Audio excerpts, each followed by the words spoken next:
los compañeros, pero quiero pedirles a todos los demás que tienen el video apagado, si lo pueden encender, ¿sí? Así nos podemos ver un poquito más. Ahí estoy viendo a Aldo Melgarejo, a Lucas Penayo, Félix Cáceres, Gabriela, Natividad, Ever, Fleitas, Alejandra, Paloma, Pablo, Miriam. Estoy viendo que van encendiendo los respectivos videos y está buenísimo porque así nos podemos ver un poquito más. Bueno, decirles que para mí es un gusto, un privilegio poder compartir esta mañana donde vamos a estar hablando de las crisis como oportunidades de cambio, ¿sí? La idea de las capacitaciones de la Fundación, tanto como los grupos de desarrollo y como la consultoría individual, es generar autoconocimiento, es poder, más allá de la capacitación, poder mirarnos a nosotros mismos y conocernos en profundidad un poco más y abrir un espacio como para la reflexión personal. Así que espero que podamos tener esta hora de la mejor manera, tratando de que sea lo más dinámico posible. Bueno, voy a compartir el PowerPoint y les quiero pedir, mientras estoy compartiendo, que me pueden indicar así con el dedo si se escucha bien ahí, si se escucha bien, si ustedes todos me escuchan bien. A ver, los compañeros, genial, ahí está, muchas gracias. Y bueno, vamos a empezar a hablar un poquito de las crisis como oportunidades de cambio. Entre paréntesis, si alguno va teniendo, como dijo mi compañero Isaías, alguna duda o quiere hacer algún comentario, puede escribir en el chat y en algún momento se va a abrir como, cuando Isaías nos diga, se va a abrir como ese espacio para compartir lo que ustedes están comentando, ¿sí? Así, si tienen alguna pregunta o algo que quieran aportar, tienen total libertad de escribir en el chat, ¿sí? Bueno, comenzamos. Crisis, una oportunidad de cambio. Vamos a definir primeramente qué es una crisis, ¿sí? Y vamos a darnos cuenta también que las crisis no son algo ajeno a nosotros, no es que una vez o dos veces en la vida vivimos etapas de crisis, sino que venimos teniendo crisis desde nuestro nacimiento, y vamos a hablar de los diferentes tipos de crisis que hemos experimentado nosotros como seres humanos. Entonces, primeramente vamos a definir qué es una crisis. Una crisis es un estado temporal de trastorno y desorganización caracterizado básicamente por una incapacidad de la persona para manejar emocional y conceptualmente situaciones particulares, utilizando métodos acostumbrados para la solución de problemas que le llevaban a lograr resultados importantes. Cuando nosotros estamos en crisis, tenemos que saber que crisis implica cambios. ¿Cambios en qué? En nuestra manera de organizarnos, en nuestra manera de sentir, de pensar y de actuar, que es lo que llamamos nuestra subjetividad. Nadie después de una crisis sale igual, ¿sí? Los procesos de crisis siempre traen partes positivas y partes negativas. Tenemos que empezar a pensar la crisis no solamente como algo negativo, sino como algo positivo que también nos ayuda a cambiar y a mejorar. Y vamos a ver por qué. Antes vamos a ver los tipos de crisis. Nosotros vivimos en crisis desde que nacemos, y desde la psicología evolutiva lo podemos indagar o lo podemos estudiar a partir desde nuestro nacimiento. Entonces tenemos dos tipos de crisis: las crisis del desarrollo, que son las crisis esperables que todo ser humano tiene que vivir, y también tenemos los otros tipos de crisis, que son las crisis circunstanciales. ¿Ah? Entonces, ¿cuáles son las crisis del desarrollo? ¿Cómo son?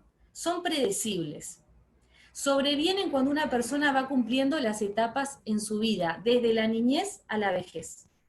Presentan una conducta indiferenciada y marcan un cambio en el área intelectual y afectiva. ¿Sí? ¿Cuáles son las crisis que nosotros hemos tenido como personas y como seres humanos? Primero, la crisis del nacimiento y de la infancia.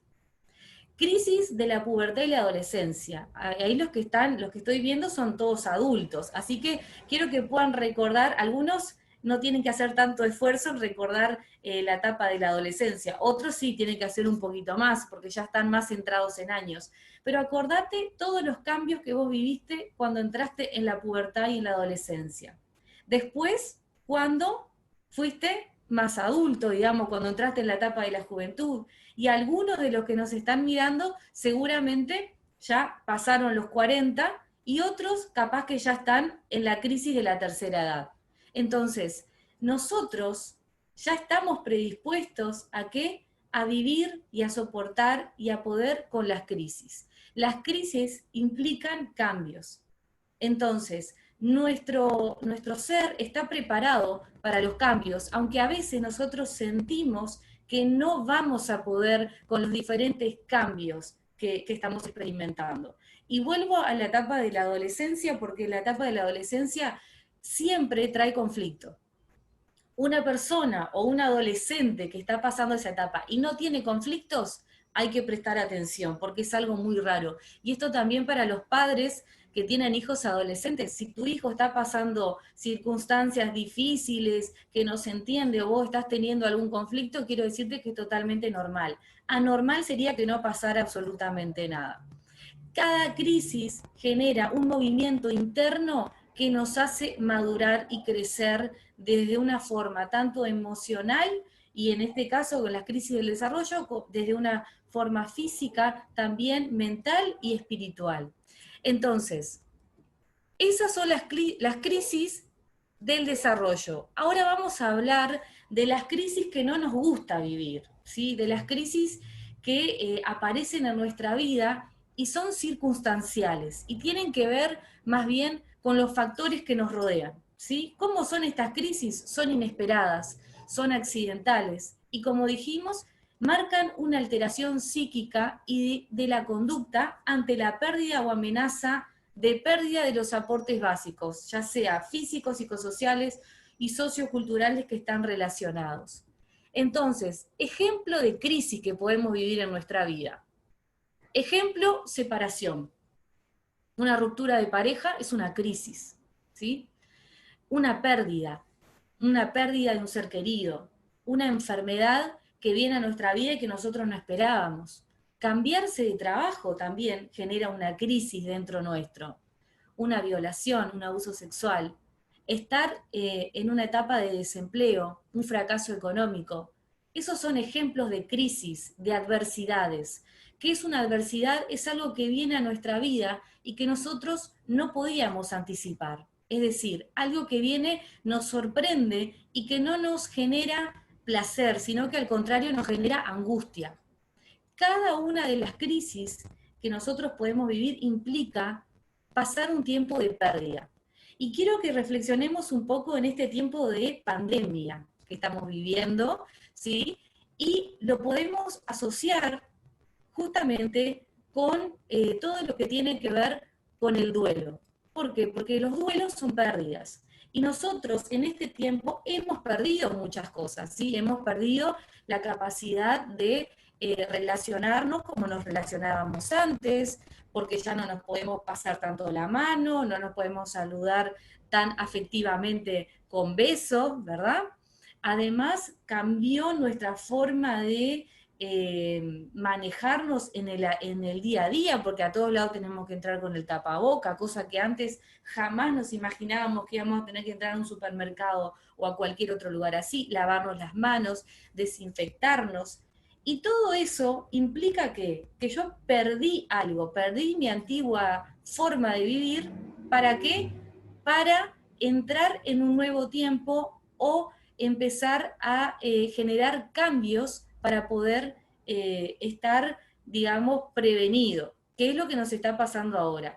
Esta pandemia lo que trajo también fueron muchas crisis circunstanciales que vemos acá, fracasos económicos porque mucha gente quedó desempleada, otros tuvieron que ver y rebuscársela, y eso es lo que vamos a hablar después, cómo nosotros podemos afrontar estas crisis. También en la cuarentena, a veces nosotros decimos, qué lindo el tiempo que podemos pasar con la familia, pero ya cuando el tiempo adquiere otro valor y tenemos tanto tiempo libre, de ser un tiempo de placer, de disfrute, pasa a ser algo que nosotros no sabemos ni qué más vamos a hacer. Ya empezamos muchas veces con los conflictos familiares, empiezan las discusiones. Entonces, no todo es color de rosa en nuestra vida, ¿sí? Podemos pensarlo de esa manera, pero la realidad es otra, ¿sí? Como siempre decimos con las redes sociales, a veces es como que uno trata de mostrar, ¿sí?, la idealización de lo que sería la vida que uno quiere, pero la realidad en el aquí y ahora es otra, ¿sí? Sería buenísimo que no pasaran este tipo de circunstancias o de crisis, pero la realidad es que nosotros somos seres que estamos en constante cambio, en constante movimiento, y estas cosas suelen suceder, y sobre todo en este tiempo que estamos cambiando y estamos teniendo nuevas formas de sentir, de pensar y de actuar. Les quiero pedir a todos que si voy bien, me hagan así. Y si voy muy rápido, que me bajen, porque yo a veces me acelero un poquito. A ver, ahí veo, bien, gracias a todos los compañeros, entonces significa que seguimos. Muy bien, se va entendiendo hasta acá, perfecto. Bueno, las crisis circunstanciales tienen 5 características, ¿sí? 5 características esenciales. Primero, que son repentinas, es decir, aparecen de golpe, como lo que nos pasó con la pandemia. Apareció de golpe, ¿sí? Y esto también puede aparecer, por ejemplo, en una separación, una muerte repentina, no sé, un fracaso económico, un despido laboral. Además, son inesperadas, como dijimos, no pueden ser anticipadas. Es decir, yo no planifico que dentro de un tiempo o pasado mañana voy a perder a un ser querido, ¿verdad? No, eso no sucede, sino que es algo inesperado. Además, es algo urgente, ¿por qué? Porque amenaza el bienestar físico y psicológico también de la persona. Algo que nos sorprende, nos moviliza y hace que nos podamos sentir tanto mal anímicamente como físicamente, porque cuando uno está atravesando una adversidad, pasa que además de todo lo psicológico, empieza a tener cansancio en el cuerpo, empieza a tener síntomas depresivos, se empieza a angustiar. Entonces, qué importante que es que nosotros podamos hacer un stop y poder mirar cómo está nuestra vida emocional. Lo emocional que nosotros vivimos es importante. ¿Por qué? Porque cuando nosotros guardamos, nos tragamos las impotencias, nos tragamos angustia o nos vamos guardando y nos cerramos, bueno, tenemos que recordar esta frase: todo lo que la boca calla, el cuerpo lo grita de alguna manera. Entonces, qué importante es que vos no te quedes encerrado en el dolor si estás pasando un momento de adversidad, sino que puedas acercarte y poder sacar afuera todo eso que te genera un malestar interno. Tu vida emocional es importante. Hay muchas personas que han sufrido maltratos de niño o también de adulto y les han hecho creer que lo que ellos sienten o lo que ellos piensan no es importante o que no vale la pena que estén contando, que uno tiene que aguantar, que tiene que soportar, pero la realidad es que no, nadie tiene que aguantar o soportar estar emocionalmente triste, emocionalmente angustiado, sea la circunstancia que sea. Así que, entre paréntesis, queremos recordarle los servicios de la Fundación que están a las órdenes gratuitamente para todos ustedes, los funcionarios públicos, y además para su familia. Entonces, lo que quieran solicitar, saben que estamos a las órdenes. Bueno, volvemos. Las crisis circunstanciales tienen la característica de que muchas veces pueden ser masivas, como lo que nos pasó, por ejemplo, con la pandemia, ¿verdad? No solamente afectó a una persona, sino que afectó a nivel mundial. Y además, las crisis circunstanciales tienen 2 resoluciones, ¿sí? Y ahí dice, por ejemplo, peligro y también dice oportunidad. Una crisis puede desembocar en un mejoramiento de la persona o en un empeoramiento de la persona. Y acá es donde nosotros nos queremos detener a analizar cómo yo puedo salir de una crisis y transformarla en un cambio positivo y no quedarme estancada o estancado y empeorar mi situación emocional, ¿sí? Entonces, las crisis tienen dos polos. Un polo positivo y un polo negativo, como si fueran las pilas, un polo positivo y negativo. La resolución de la crisis, es decir, cómo yo resuelvo una crisis desde el punto de vista positivo, ¿cómo lo hago? Cuando yo me dejo entrar en un proceso. En este caso hablamos del proceso de duelo, ¿sí? Y ahora vamos a explicar bien de qué se trata eso. Ahora, si yo me quedo en el polo negativo de la crisis, entonces no la puedo resolver. No, si yo no transito esas etapas de duelo, entonces yo me estaría quedando en el polo negativo de la crisis y ahí estoy abriendo la puerta ¿a qué? A los traumas, a los traumas. ¿Vieron esas personas que por no entrar o por no aceptar la realidad que están viviendo, se quedan estancados o se quedan, digamos, enquistados en una etapa y ahí empiezan a qué?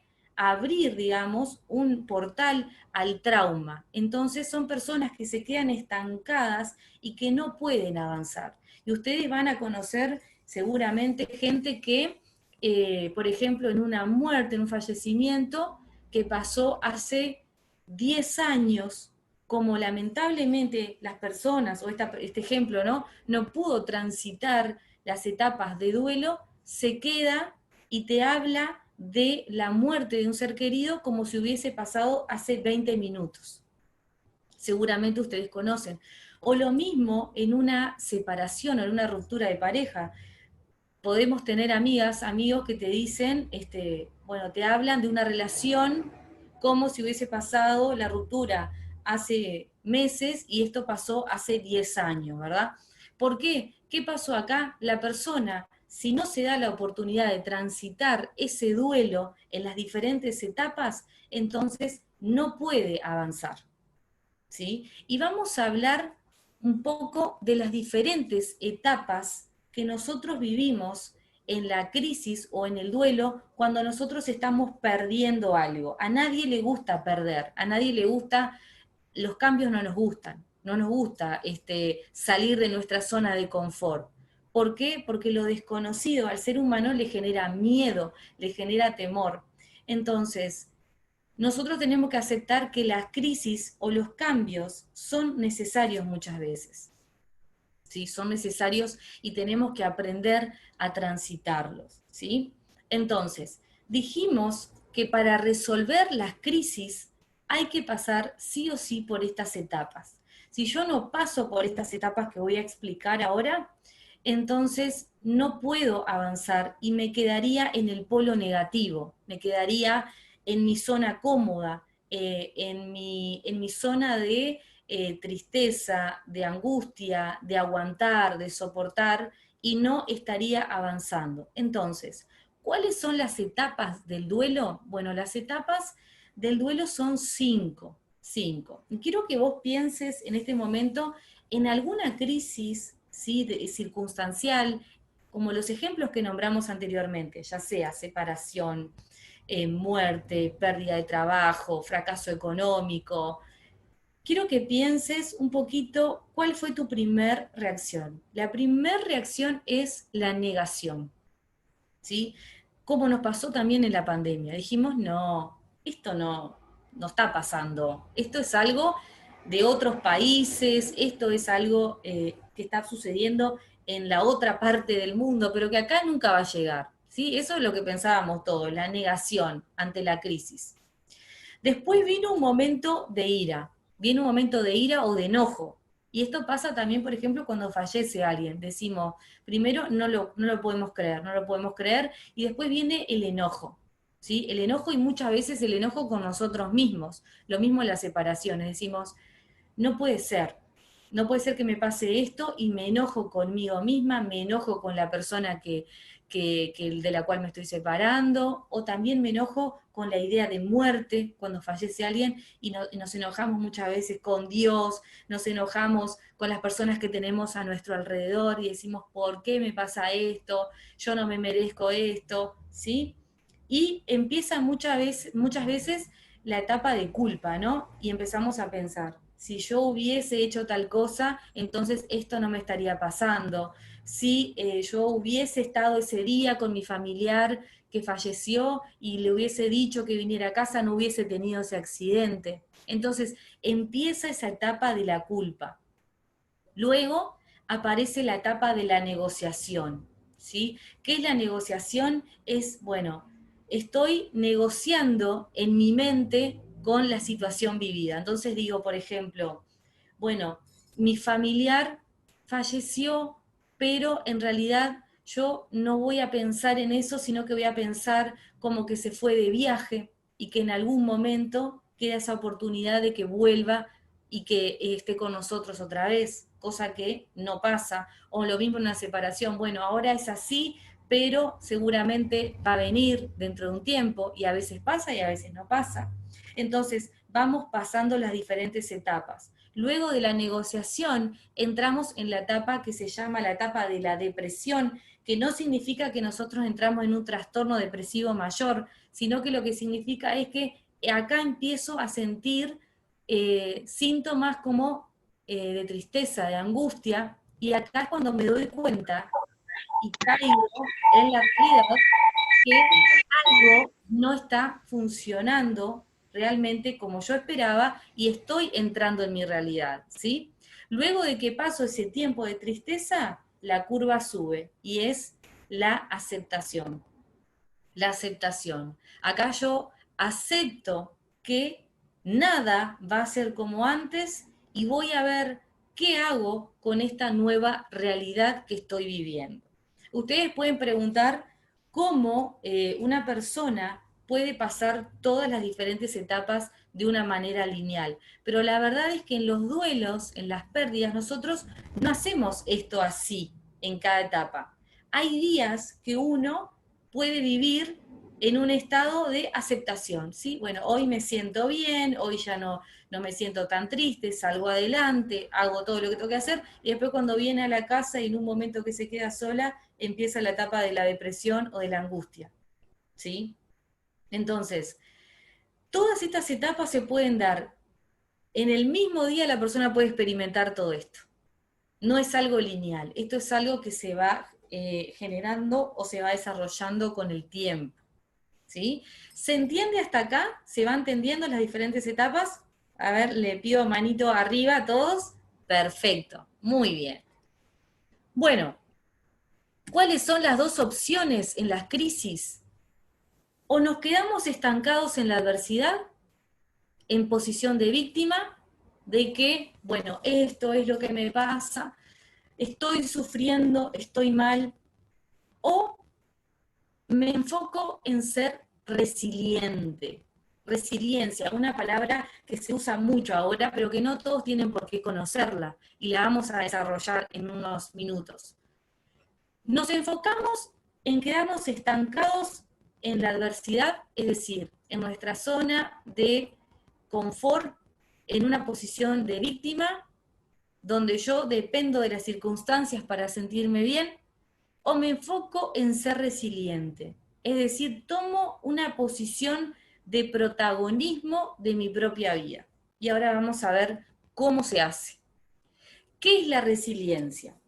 ¿Qué es la resiliencia? La resiliencia es la capacidad para afrontar la adversidad, la crisis. ¿Sí? Miren qué linda esta definición, que a mí siempre me gusta resaltarla porque tiene mucho contenido. Dice, la resiliencia es la resistencia frente a la adversidad y la capacidad de reconstruirme y salir fortalecido. No solamente que cuando yo tengo resiliencia puedo hacerle frente a la adversidad, sino que también tengo esa capacidad de volver a construir, de reconstruirme. Y además, después de reconstruirme, salgo fortalecido de lo que me está pasando. O sea, Es una capacidad que todos la tenemos, solamente que a veces nos quedamos así, mirando la circunstancia y mirando todo lo que está a mi alrededor, y me olvido de ese poder que para los que creemos en Dios, creemos que Dios nos pone esa resiliencia, porque de otra manera es difícil afrontar situaciones que nos generen angustia. Y yo sé que explicar estos temas a veces suena lindo escucharlo, ¿verdad? Pero a la hora de vivirlo no es tan fácil. Y esto quiero que sepan, que si alguien está pasando adversidad, si alguien perdió un ser querido, si alguien está pasando, de los que están mirando, una separación o está pasando un fracaso económico, quiero decirte que capaz que vos pensás, bueno, qué fácil que es decirlo, pero qué difícil es vivirlo. No, yo puedo decirte que sí, que es muy difícil, pero que se puede salir. Así que quiero darte ánimo y decirte que no estás solo, que no estás sola, que siempre podés contar con personas, ¿sí? Como ser el apoyo psicológico, que es muy importante, para que vos te puedas acercar y sentirte contenido y contenida emocionalmente, ¿sí? Bueno, seguimos un poquito más. ¿Cómo nosotros podemos salir de la crisis de la mejor manera? Primeramente, yo tengo que aceptar la realidad que estoy viviendo, cosa que cuesta mucho, pero se puede. Yo tengo que aceptar que hay algo en mi vida que ya no está siendo como era antes, ¿sí? Hay algo en mi estabilidad, ¿sí? En mi zona de confort que ya no está siendo o me está sacando de esa zona de confort. Entonces, primeramente tengo que aceptar la realidad. Es como, por ejemplo, una persona que está enferma, ¿verdad? ¿Cómo se cura una persona que está enferma? Primeramente tiene que aceptar que está enferma y después va al médico. Pero si la persona no acepta su realidad, difícilmente vaya a tomar los medicamentos para poder sanarse. Bueno, el segundo punto que nosotros necesitamos para poder tener esa resiliencia es la adaptación o la reformulación de la vida tras la crisis o tras el trauma que estamos pasando. Es decir, tengo que poder aceptar, como dijimos, y adaptarme, y en esa realidad que estoy viviendo poder reconstruirme y reformular para poder salir adelante. Otra de las cosas que es muy importante es la construcción de una red social de apoyo. Es decir, yo no puedo sola o solo poder, no voy a poder salir de la situación que estoy viviendo, porque justamente mi red social, ya sea familia, ya sea amigos, personas de confianza, contención psicológica, me van a ayudar a poder salir de esa situación difícil que estoy pasando. No puedo quedarme en la soledad. Aunque sí quiero decirles algo.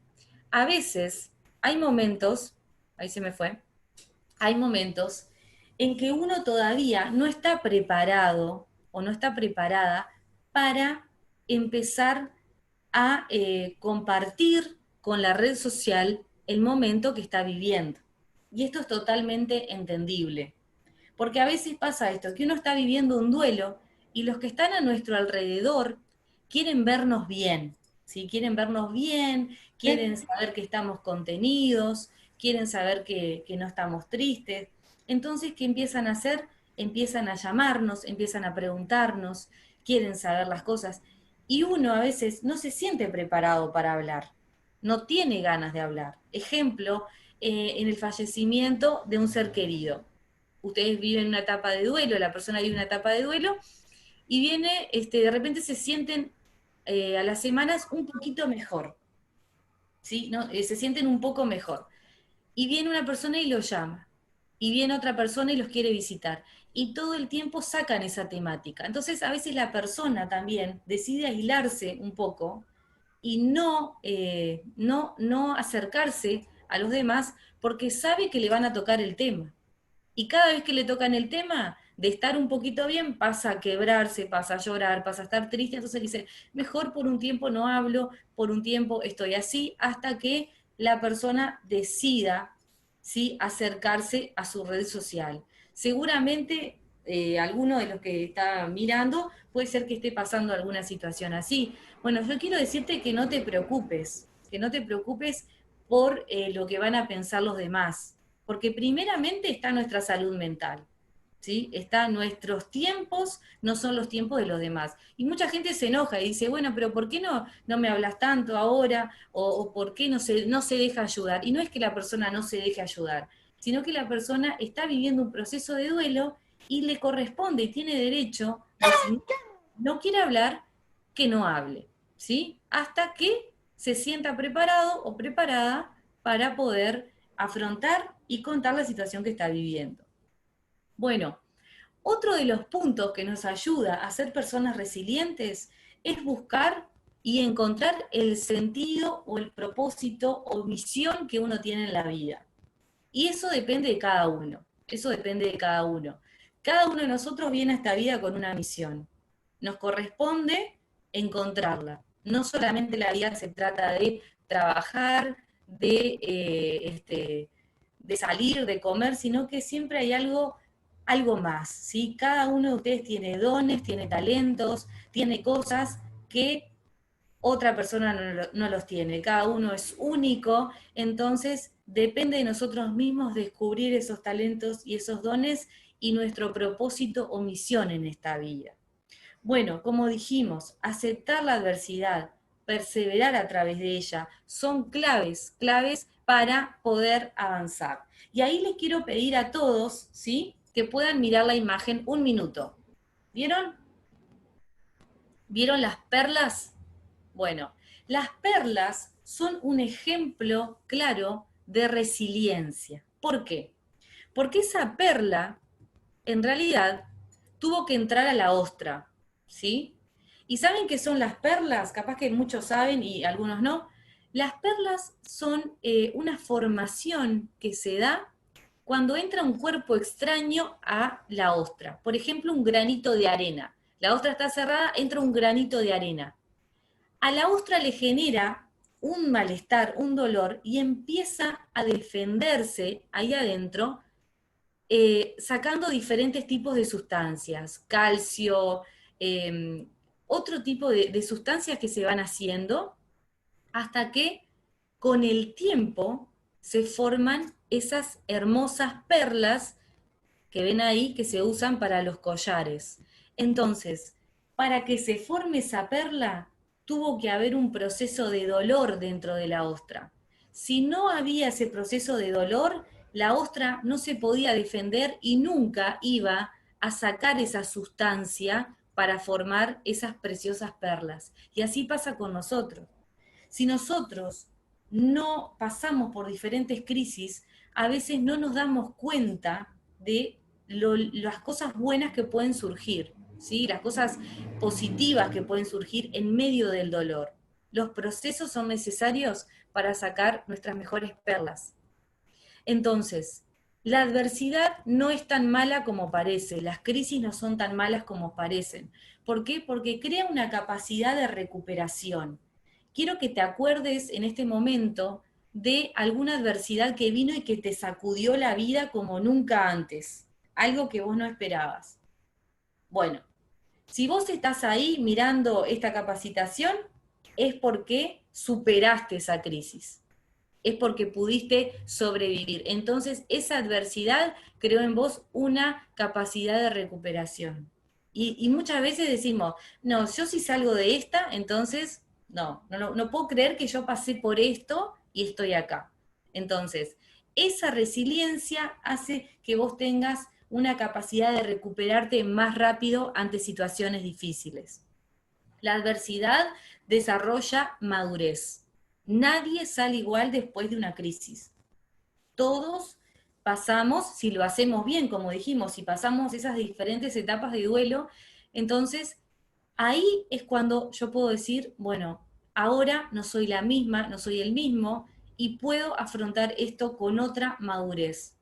La adversidad me presiona para que yo sea alguien arriesgado, ¿sí? Y si no, vean en la pandemia lo que pasó ahora, ¿no?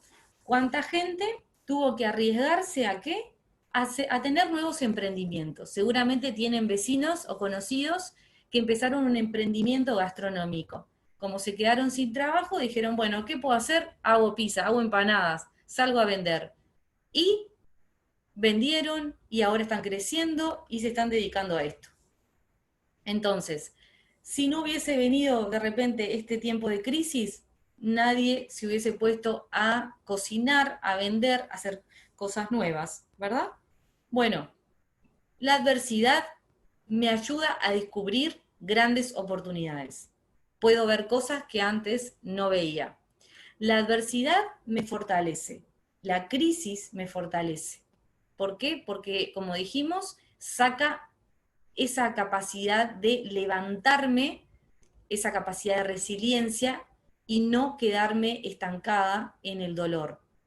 Bueno, y acá yo puse como un ejercicio, que ustedes lo pueden hacer ahora, lo pueden hacer después, recordar y anotar un momento donde han vivido la mayor adversidad de sus vidas. ¿Sí? Recuerden la mayor adversidad o la mayor crisis que ustedes pasaron. Si están acá mirando esto, es porque se pudieron recuperar y sobrevivieron. Así que no somos tan débiles como pensamos. Decimos también que resiliencia consiste en saber aprender de la derrota y transformarla, como dijimos, en una oportunidad de desarrollo personal. Y acá la pregunta, ¿quiénes son resilientes? Hay personas que vienen con un don incorporado y solamente algunos en el mundo pueden tener esa capacidad para afrontar esas situaciones difíciles. Y la verdad que no, la verdad que todos somos resilientes. Todos podemos enfrentar las situaciones de cambio, de crisis, de duelo, de una manera positiva. Así que no hay nadie en este mundo que diga que no es. Solamente que algunos son más resilientes y otros son un poquito menos. Pero eso es algo que se puede ir desarrollando y trabajando en el ser de la persona. Bueno, como dijimos, las crisis son oportunidades, oportunidades de cambios, de movimientos que no nos gustan al principio, pero a medida que vamos atravesando las diferentes etapas, nos damos cuenta que siempre hay una oportunidad para mejorar y para cambiar. Entonces, ¿cómo desarrollamos, dijimos, la resiliencia? Volvemos y quiero hacer hincapié en esto. Primero, aceptar. Recuerden esto, aceptación del cambio. Acepto que mi vida ya no es como antes.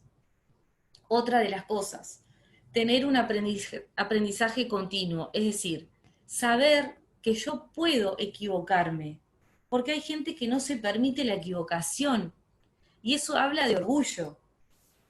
A veces pensamos que porque erramos o porque nos equivocamos en algo, entonces ya no sirve, no sirvo para más nada, no voy a poder avanzar. Pero la vida es esto, es un aprendizaje continuo, es equivocarme para aprender. ¿Para aprender a qué?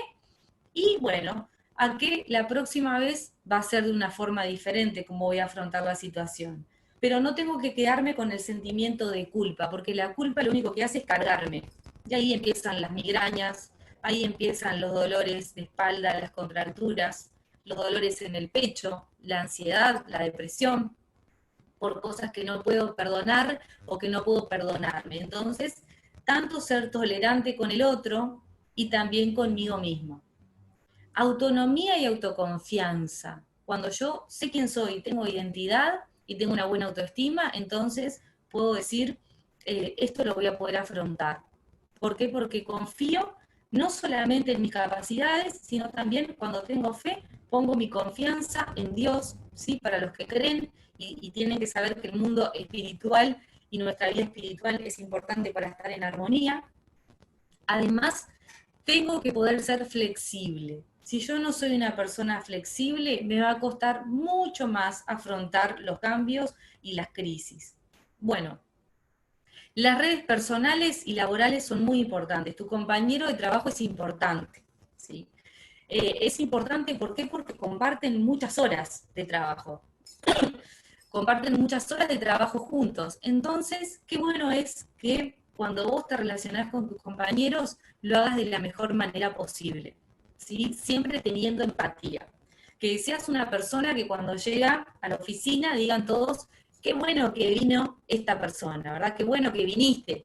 Y no que digan, uy, otra vez viene este con cara larga, con mala onda, ¿a qué? A contaminar todo el ambiente lindo y positivo que tenemos acá.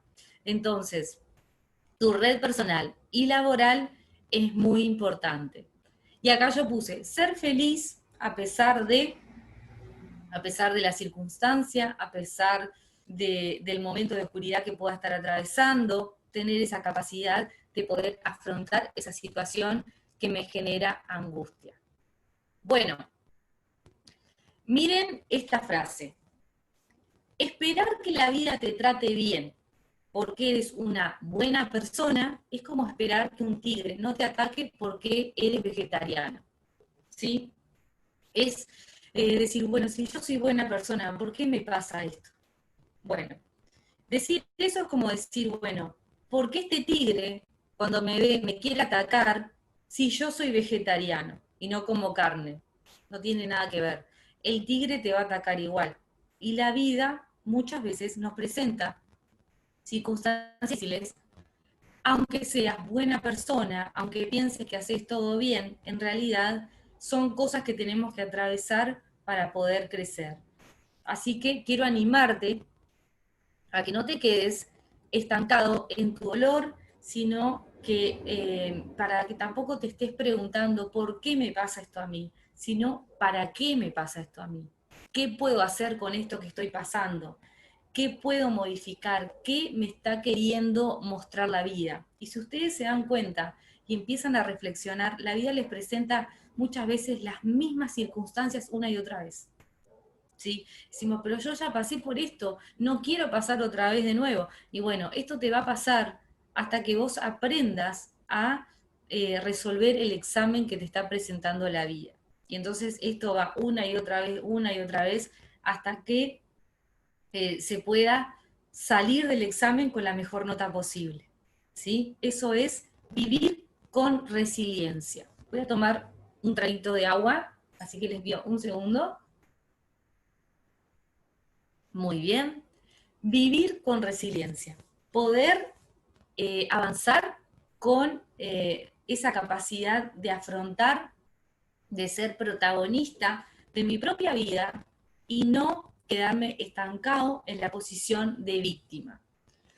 Y bueno, acá les voy a mostrar, y ahí veo que está abriendo, espero que me escuchen bien porque acá me aparece un pequeño problemita con la conexión, pero les voy a leer una historia, ¿sí? Y es a modo también como para cerrar y abrir un espacio después para que puedan hacer sus preguntas, para que puedan decir algo que quieran compartir. Y quiero leerles una historia que nos habla de cómo uno puede salir luego de afrontar una adversidad. ¿Sí? Es una historia que a mí me gustó mucho porque es muy gráfica y con ejemplos fáciles nos hace pensar. Y acá van a ver que hay 3 ollas de agua. Veo que ustedes la ven ahí.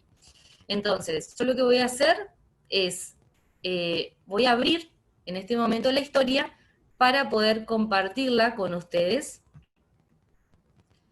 Y quiero que puedan prestar atención. Yo la bajé de internet y quiero que puedan escuchar bien. Dice, érase una vez la hija de un viejo hortelano que se quejaba constantemente sobre su vida y sobre lo difícil que le resultaba ir avanzando. Estaba cansada de luchar y no tenía ganas de nada. ¿Alguna vez se sintieron así? Bueno, la hija de esta persona también se sintió así. Cuando un problema se solucionaba, otro nuevo aparecía. Y eso le hacía resignarse y sentirse vencida. ¿Sí? El hortelano, o sea, su papá, le pidió a su hija que se acercara a la cocina de su cabaña y que tomara asiento. Después llenó 3 recipientes con agua y los colocó sobre el fuego. ¿Vieron esos 3 recipientes, esa imagen que yo les mostré? Bueno, son 3 ollas con agua. Cuando el agua comenzó a hervir, colocó en un recipiente una zanahoria, en otro un huevo, y en el último vertió unos granos de café, ¿sí? Háganse la imagen de las 3 ollas, y en cada olla puso zanahorias, puso huevo y puso café. Y los dejó hervir, sin decir ninguna palabra, mientras su hija esperaba, sin comprender qué era lo que estaba haciendo el padre, qué era lo que estaba tratando de enseñarle.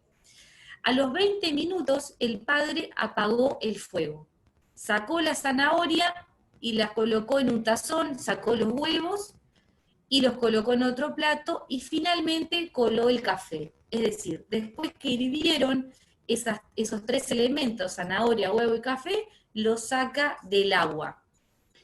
Y le dice a su hija, ¿qué ves? Y la hija lo mira y le dice, zanahorias, huevo y café. Entonces hizo que la hija se acerque y le pidió que tocara la zanahoria. Ella lo hizo y notó que la zanahoria, después de hervir, estaba blanda. Luego le pidió que tomara un huevo y que lo rompa, le quitó la cáscara y observó que el huevo estaba duro. Luego le pidió que probara el café y ella sonrió mientras disfrutaba del dulce aroma. Entonces, la hija le dice, papá, ¿qué significa esto? ¿Qué es lo que me querés enseñar? Y él explicó lo siguiente. Los 3 elementos habían enfrentado la misma adversidad, o sea, el agua hirviendo, pero habían reaccionado en forma muy diferente. La zanahoria llegó al agua fuerte, llegó dura, pero después de pasar por el agua hirviendo se volvió débil, fácil de deshacer. El huevo había llegado al agua frágil, su cáscara fina protegía el interior líquido, pero después de estar en el agua hirviendo, el interior se había endurecido. El café, sin embargo, era único. Después de estar en el agua hirviendo, había cambiado el agua. Entonces, el papá le pregunta, ¿cuál de todos esos elementos eres tú? Le pregunta la hija. Cuando la adversidad, y esto se lo pregunto a ustedes, ¿cuál de esos 3 elementos, con cuál de esos 3 elementos te identificás? Cuando la adversidad llama a tu puerta, ¿cómo respondes?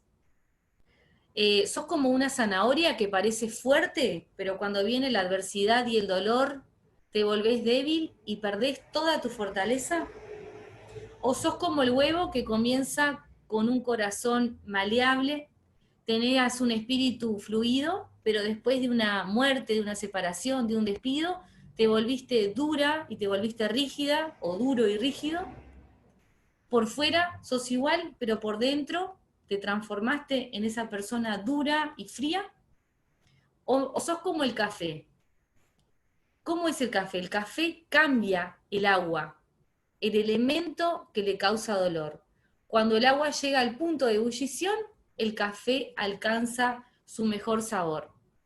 Y la reflexión es, si eres como el grano de café, cuando las cosas se ponen peor, tú reaccionas mejor y haces que las cosas a tu alrededor mejoren. Y te pregunto, ¿cuál de los 3 querés ser? ¿Querés ser un huevo que se pone endurecido por dentro cuando viene la adversidad y frío? ¿Una zanahoria que parecía fuerte pero después se pone blanda, débil? ¿O querés ser como el café que cuando viene la adversidad puede transformar y puede sacar su mejor aroma y su mejor color? Ojalá que todos podamos ser como el grano de café. Y acá les pongo la imagen de las ollas hirviendo con el agua, de las zanahorias, del huevo y del café. Ojalá que todos podamos en nuestras peores crisis y adversidades sacar lo mejor, ese aroma, ese olor agradable y no quedarnos blandos, no quedarnos débiles y tampoco endurecernos y enfriarnos porque lo único que hace es perjudicarnos a nosotros mismos. Cierro con esto porque ya estamos casi en la hora y quiero poder abrir un espacio para que puedan preguntar. Y bueno, les agradezco a todos los que han participado y le doy la palabra a mi compañero Isaías para que pueda decir si hay alguien que quiere compartir o decir algo. Sí, dice, ¿qué se recomienda para que una crisis no afecte tanto? Bueno, primeramente tenemos que saber que las crisis nos van a afectar sí o sí, sí o sí. Como dijimos, para que no afecte tanto, primeramente tengo que saber que tengo que aceptar, es lo que repetimos en la capacitación, aceptar y saber que cuando tengo una crisis, sí o sí, tengo que transitar y dejar fluir las emociones. Yo no puedo negar la realidad, no puedo decir esto no pasa, porque si no, ahí lo que estoy haciendo es frenando mi proceso de duelo. Y las crisis tenemos que atravesarla en todas esas etapas. En la etapa de la negación, del enojo, en la etapa de la negociación que explicamos anteriormente, de la depresión hasta la etapa de la aceptación. Entonces, ¿qué es lo que tengo que hacer para que no me afecte tanto? Dejarme transitar, dejar transitar mi ser por todas esas etapas. Hay momentos que voy a tener ganas de llorar, no reprimir las emociones.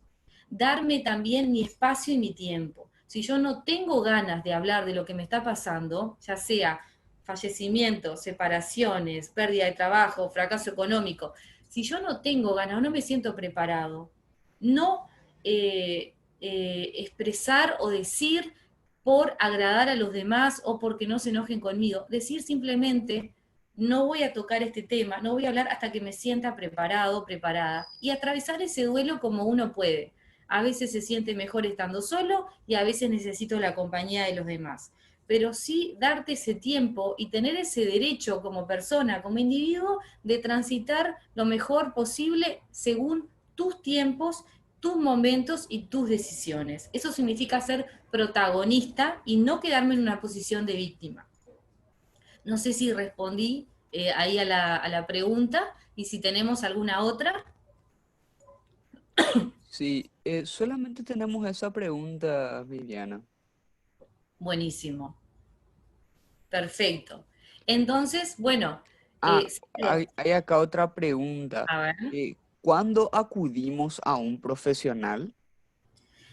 Acudimos a un profesional cuando estoy sintiendo que necesito hablar, que esta situación me está superando, que necesito ya un apoyo que no es el apoyo familiar ni desde las amistades, sino que cuando estoy pasando cualquier tipo de estas crisis circunstanciales, yo les recomiendo que se puedan acercar. ¿Por qué? Porque el proceso terapéutico no solamente hace que nosotros podamos transitar de la mejor manera con un acompañamiento profesional, sino que también hace que yo me pueda conocer a mí mismo. Y uno solo a veces no se da cuenta de algunas áreas que solamente un profesional que está capacitado puede ver cosas que yo no veo de mí mismo o de mí misma. Entonces, yo recomiendo que en la medida que uno tenga ese deseo o que esté pasando alguna situación así, que no dude en ir a consultar. Porque siempre uno sale transformado de un proceso terapéutico, porque es contacto con uno mismo, conocerse y ver las partes positivas de uno y las negativas, que todos las tenemos. Perfecto. También nos dicen, eh, acá tenemos la pregunta, se bajó un poquito, dice, ¿podemos ayudar a los amigos y compañeros en una crisis? ¿Y cómo lo hacemos? Bien. Bueno, sí podemos ayudar, pero como les decía, es importante no presionar, no presionar a los compañeros, porque esto nos pasa a nosotros mismos con los familiares o con amigos, que vemos a alguien que está mal o que está atravesando su etapa de duelo porque perdió algo importante y uno lo que quiere es, bueno, vamos a salir, vamos a, no sé, a comer. Eh, Hablame, contame, ¿qué sentís? ¿Qué pensás? Y la persona se siente invadida, porque a veces nos pasa que cuando estamos tristes, nosotros no queremos que todo el mundo, que todo el tiempo venga una persona y que nos esté diciendo, vamos, tenés que estar bien, sucede como en la depresión, vamos, vos vas a salir de esta. No, a veces lo único que necesitamos es que la persona se siente al lado nuestro, saber que está ahí, y cuando yo tengo ganas, voy a acercarme a hablar y voy a decir lo que siento y lo que pienso porque me siento preparada, pero mientras no me sienta preparada o no tenga ganas de hablar, yo puedo ayudar a mi compañero de trabajo diciéndole esto. Yo sé lo que vos estás pasando y quiero decirte que yo no te voy a estar insistiendo y quiero que sepas que podés contar conmigo. Cuando vos tengas ganas de hablar, cuando vos quieras hacer algo, me decís y yo te voy a acompañar. ¿Sí?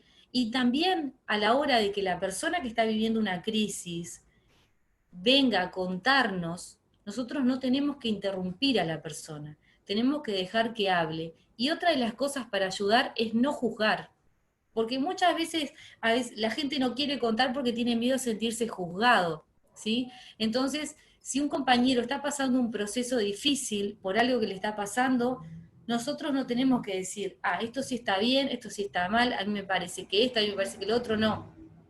¿Por qué? Porque la persona puede estar en una etapa de culpa. Entonces, si yo la juzgo, lo único que hago es intensificar ese sentimiento de culpa. Y cuando uno carga con la culpa, muchas veces puede terminar en algo más grave. Cosas que no se han perdonado o que no se pudo perdonar la persona a sí misma. Entonces, yo tengo que decir que puede contar conmigo, pero que no ser esas personas que insisten, porque si la persona que está pasando esa crisis, no quiere hablar o no tiene ganas porque sabe que se va a angustiar, entonces lo que va a hacer va a empezar a rechazarte, no te va a llamar, no se va a acercar porque sabe que le vas a tocar el tema. Entonces, no seas insistente y deja que la persona sea la que diga, mira, estoy teniendo un problema, quiero contarte tal cosa. ¿Ah? Entonces, son algunos tips que yo les puedo dar, pero en realidad lo que siempre podés hacer es recomendarle una ayuda profesional, porque de las crisis a veces se puede salir uno mismo solo, pero muchas veces es mejor cuando salimos acompañados emocionalmente y contenidos. También nos dice, este proceso de crisis que estamos pasando, usando estas herramientas podemos sobrellevar, pero ¿qué pasa con los niños que desde el minuto uno están encerrados en la casa con un cambio radical en su manejo y hábitos? Totalmente. A ver, los niños son todo un mundo aparte, ¿sí? Eh, a los niños lo que nosotros debemos hacer, digamos, lo que sugerimos, mejor dicho, en vez de deber, es poder estar presentes emocionalmente, ¿sí? Y también acercarnos al niño y preguntarle también cómo se siente, si extraña a sus compañeros, decirle también de que, bueno, que esto es algo temporal, que en algún momento todo se va a regularizar, porque los niños también, o sea, están adaptándose a un nuevo estilo de vida, que ni siquiera nosotros como adultos podemos transitarlo de la mejor manera porque nos cuesta. Entonces, tienen las clases virtuales, tienen que estar frente a una computadora cuando antes estaban con sus compañeritos. No pueden tener esa socialización como antes, donde corrían en el patio de la escuela. Entonces, yo sé que para los padres que tienen hijos chicos es difícil saber qué hacer porque llega un momento que se aburren, que se irritan, que están irritables, que no saben ni qué hacer porque se sienten aburridos. Entonces, tenemos que tratar de lograr que, bueno, que no estén todo el día frente a la computadora, sino que también puedan tener otro tipo de actividades. Por ejemplo, hay muchos niños que les gusta pintar, hay muchos niños que les gusta hacer manualidades, que les gusta usar, no sé, jugar, o si tienen patio en su casa, que puedan estar en contacto al aire libre, que puedan también sentir el sol, el calor, y no que estén encerrados frente al celular o a la computadora, porque eso no es saludable, eso genera que se sobreestimulen, que después no puedan dormir de noche. Los niños tienen que tener igual una rutina, aunque estemos en la cuarentena y que no vayan a la escuela, que tengan una rutina, que no se acuesten a las 1 de la mañana o que no se levanten tampoco a las 11 porque ahora no tienen que ir a la escuela, sino que tenemos que también invertir en ese tipo de actividades diarias para que ellos puedan tener un orden y no se desestabilicen. Lo mismo, pueden utilizar una técnica que se llama economía de fichas, es decir, pedirles que ellos se involucren con las actividades de la casa. Entonces, por ejemplo, bueno, si hoy me ayudás a limpiar la cocina, entonces, bueno, vas a tener tu premio. El premio es un regalito, un chocolate. Si hoy, por ejemplo, ordenás tus juguetes y te acostás temprano, entonces tenés así, ¿verdad? Son pequeñas estrategias que hacen que los niños no se aburran y que, bueno, que por lo menos mientras están ahí adentro tengan esa motivación para hacer algo, porque si no se van quedando y están todo el día delante de la computadora, y eso no es saludable para nada. ¿Algo más? ¿Tenemos? Sí, dice, ¿cuál es el mejor tratamiento de la depresión? Bueno, eh, cuando hablamos de la depresión, y les animo a que puedan también pedir la capacitación de depresión y ansiedad, que está muy buena, eh, la depresión en realidad no se sale solamente con tratamiento psicológico, también se necesita sí o sí la intervención psiquiátrica, ¿sí? Es decir, es un acompañamiento y por supuesto nosotros hablamos desde lo espiritual, que la contención espiritual es sumamente importante.